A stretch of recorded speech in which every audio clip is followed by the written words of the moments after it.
Et pour parler de la télé régionale il y a 40 ans, on va regarder ce qui s'est passé entre le lundi 23 et le dimanche 29 février 1976. Cette semaine-là, il y a le feu à l'hôpital de Chartres. Le bâtiment est en proie aux flammes. Le président des FR3, et oui, on disait comme ça à l'époque, est en visite dans les studios d'Orléans-la-Source.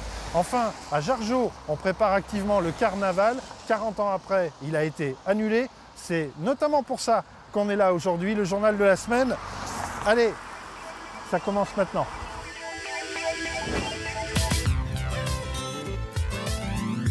Mesdames, Mesdemoiselles, Messieurs, bonsoir.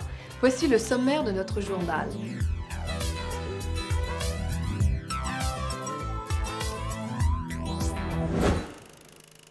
On commence donc avec l'hôpital de Chartres. Un incendie spectaculaire s'est déclaré dans le bâtiment sur le site du Coudray. Sur place, il a fallu évacuer des malades en urgence. Récemment, en octobre 2015, un autre incendie, plus modeste celui-ci, s'est déclaré à l'Hôtel-Dieu. Il n'y a pas eu de blessés.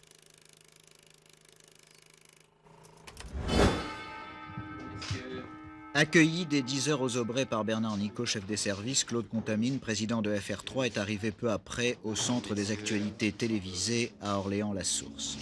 Le président de FR3 a visité les locaux et rencontré les personnels. Il a aussi parlé de l'avenir et des programmes.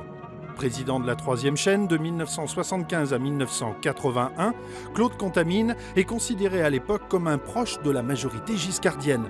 Avec l'arrivée de la gauche, il est mis de côté et placé à la Cour des comptes.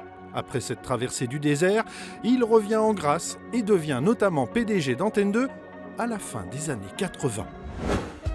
À Jargeau, dans le Loiret, les préparatifs du carnaval ont commencé. Petit extrait. Après Nice, Chalon-sur-Saône, Dijon, Bordeaux, Lyon, Nantes et Granville, le carnaval de Jargeau est sans doute l'un des plus importants de France, selon le Grand Larousse encyclopédique en 10 volumes plus 2.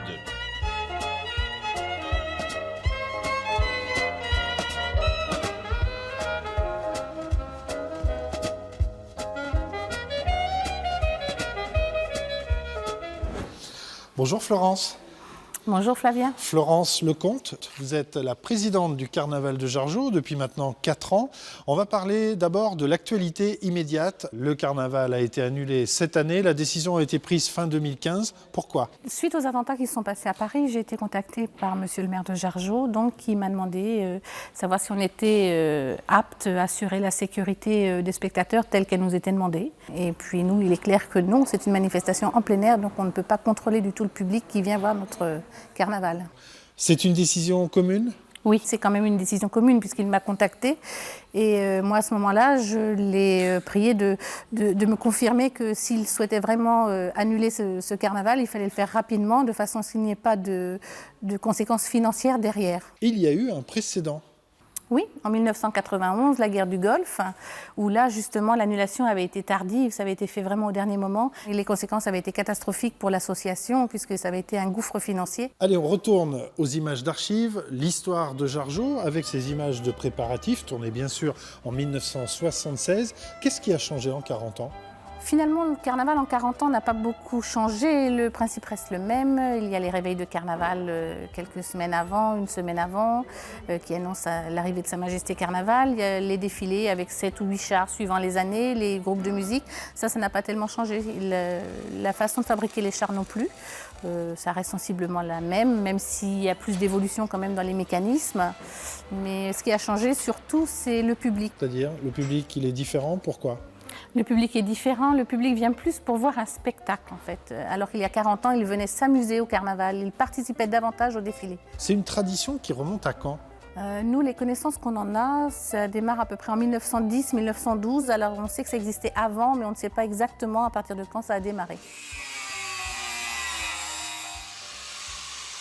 Alors le jour de notre rencontre, on a tourné quelques images. On a vu des bénévoles qui s'activent dans le hangar où nous sommes aujourd'hui.